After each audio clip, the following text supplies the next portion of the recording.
साथियों नमस्कार।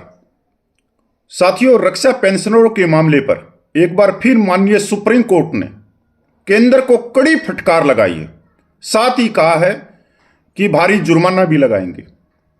साथियों, अगर आपको याद हो तो 3 महीने के दौरान 3 बार सुप्रीम फटकार खा चुका है केंद्र सरकार। और इतनी फटकार खाने के बाद भी और उसके ऊपर पिछले जो केस था उसमें 1 लाख का जुर्माना भी लगाया था, पर केंद्र सुधरने का नाम ही नहीं लेता।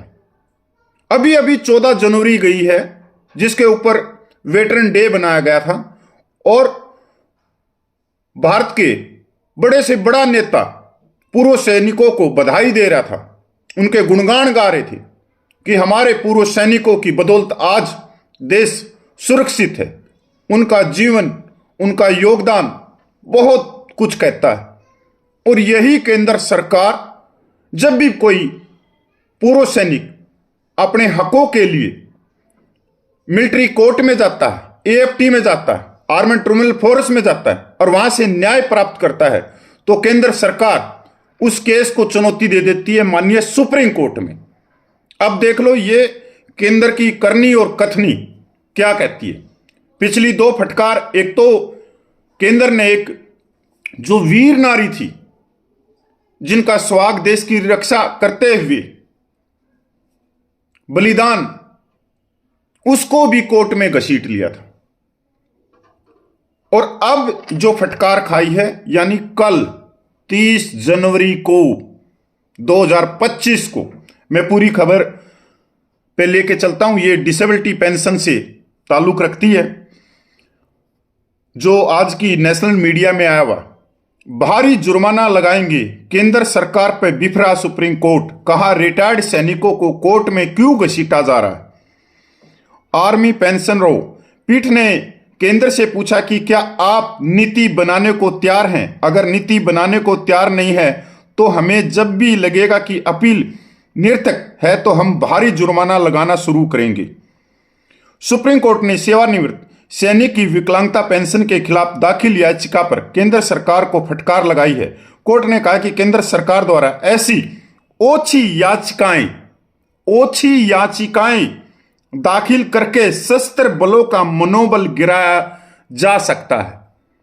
पीठ ने केंद्र से पूछा कि क्या आप नीति बनाने को तैयार है। अगर नीति बनाने को तैयार नहीं है तो हमें जब भी लगेगा कि अपील निरर्थक है तो हम भारी जुर्माना लगाना शुरू करेंगे। न्यायाधिकरण के फैसले को केंद्र ने दी चुनौती। गुरुवार को केंद्र सरकार की याचिका पर सुप्रीम कोर्ट में सुनवाई चल रही थी। इस याचिका में केंद्र ने सशस्त्र बल न्यायाधिकरण के उस आदेश को चुनौती दी है जिसमें एक सेवानिवृत्त रेडियो फीटर को विकलांगता पेंशन प्रदान की है। सुप्रीम कोर्ट में घसीटने की जरूरत क्यों। जस्टिस अभय एस ओकाजी और जस्टिस उज्जवल भैया की पीठ ने कहा कि सशस्त्र बल न्यायाधिकरण से विकलांगता पेंशन से राहत पाने वाले सशस्त्र बलों के हर सदस्यों को शीर्ष अदालत में घसीटने की जरूरत नहीं है। केंद्र को अपील दायर करने में विवेक का इस्तेमाल करना चाहिए, व्यावहारिक दृष्टिकोण अपनाना चाहिए। पीठ ने कहा कि याचिका में कुछ व्यावहारिक दृष्टिकोण होना चाहिए। एक सैन्यकर्मी 15 से 20 साल तक काम करता है। मान लीजिए कि वह कुछ विकलांगता से ग्रस्त है और सशस्त्र बल न्यायाधिकरण के आदेश में विकलांगता पेंशन के भुगतान का निर्देश दिया जाता है, तो इन लोगों को सुप्रीम कोर्ट में क्यों घसीटा जाना चाहिए। सरकार को नीति बनानी चाहिए। पीठ ने आगे कहा कि हमारा मानना कि केंद्र सरकार को एक नीति बनानी चाहिए। इतना ही नहीं, सशस्त्र बलों के सदस्यों को सुप्रीम कोर्ट में घसीटने का फैसला लेने से पहले कुछ जांच भी की जानी चाहिए। साथियों, जो भी पूर्व सैनिक अपने हकों के लिए, अपने न्याय के लिए मिलिट्री कोर्ट में जाता है, एएफटी में जाता है और वहां से उसको राहत मिलती है, तो केंद्र क्या करता है, जो रक्षा मंत्रालय का जो लीगल सेल है उसी केस को चुनौती दे देते हैं कि इसको यह राहत नहीं प्रदान की जानी चाहिए। आज जो फजीयत हो रही है केंद्र सरकार की, इसके अंदर केंद्र रक्षा मंत्रालय का लीगल सेल भी जिम्मेवार है।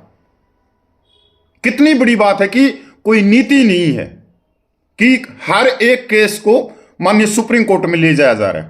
तो जो उद्देश्य एएफटी को बनाने का था वो उद्देश्य में तो हम सफल नहीं हो रहे, वो उद्देश्य तो पूरा नहीं हो रहा, क्योंकि एएफटी बनाने का, टर्मिनल बनाने का उद्देश्य यह था कि जो पूर्व सैनिक हैं, जो सैनिक हैं, सर्विंग पर्सन हैं, उनको न्याय उनके कोर्ट में ही मिल जाए, वो हाई कोर्ट, सुप्रीम कोर्ट की दौड़ भाग से बचें, लाखों रुपये के खर्चे से बचें, उनका समय बचे। इसलिए टर्मिनल को स्थापित किया गया था, इसलिए टर्मिनल को बनाया गया था। और आज देश के अंदर हर जगह टर्मिनल है। तो अगर हर एक केस को माननीय सुप्रीम कोर्ट में ले जाया जा रहा है, तो फिर उसका उद्देश्य फेल होता दिखाई दे रहा है, जो एएफटी का। आज केंद्र सरकार को अपने विवेक का इस्तेमाल करना चाहिए और जो रक्षा मंत्रालय का लीगल सेल है, उनको भी पहले उस केस को स्टडी करना चाहिए कि कौन सा केस ले जाया जा रहा है, कौन सा नहीं ले जाया जा रहा। कम से कम जिन्होंने 20-30 साल भारत देश की रक्षा करी है, अगर उसको एएफटी से राहत मिल रही है और उसी केस को ऊपर लेके जाया जा रहा है, तो इसलिए माननीय सुप्रीम कोर्ट से केंद्र सरकार 3 महीने में 3 सुप्रीम फटकार खा चुका है। और यह सुप्रीम फटकार खवाई है रक्षा मंत्रालय के लीगल सेल ने, केंद्र सरकार के लीगल सेल ने खवाई। तो केंद्र सरकार को देखना चाहिए कि ये हर एक केस को वहीं लेके जा रहे। अभी भी तकरीबन हजारों केस है जिनके ऊपर एएफटी में पूर्व सैनिक इंतजार कर रहे हैं कि फैसला आएगा, फैसला आएगा। कई साल हो गए, फैसला ही नहीं आ रहा। एएफटी की बेंच में पूरे हमारे जज साहिबान नहीं है।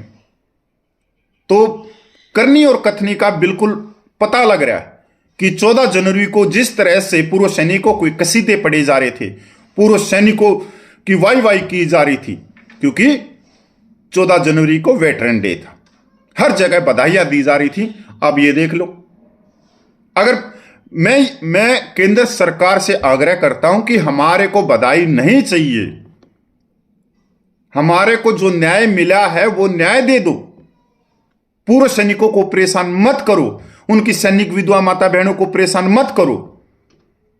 अब कोई व्यक्ति, कोई केरला में रह रहा होगा, कोई पहाड़ी में रह रहा होगा, और उसको अगर कोई राहत मिल गई मिलिट्री कोर्ट से, उसी केस को ले जाके माननीय सुप्रीम कोर्ट में ले जाया जा रहा है। वो कैसे सुप्रीम कोर्ट में पूछेगा, कैसे वकीलों की फीस देगा, क्योंकि माननीय सुप्रीम कोर्ट के वकीलों की फीस तो लाखों में है। और एक पूर्व सैनिक जो पेंशन लेता है वो 18-20 हजार रुपये लेता है। तो केंद्र सरकार को सहानुभूति दिखानी चाहिए हमारे पूर्व सैनिकों के साथ में, सेना के सैनिकों के साथ में। यही उसका बड़ा कदम भी होगा और यही पूर्व सैनिकों का सम्मान, आत्मसम्मान होगा, स्वाभिमान होगा। जय हिंद, वंदे मातरम भाई।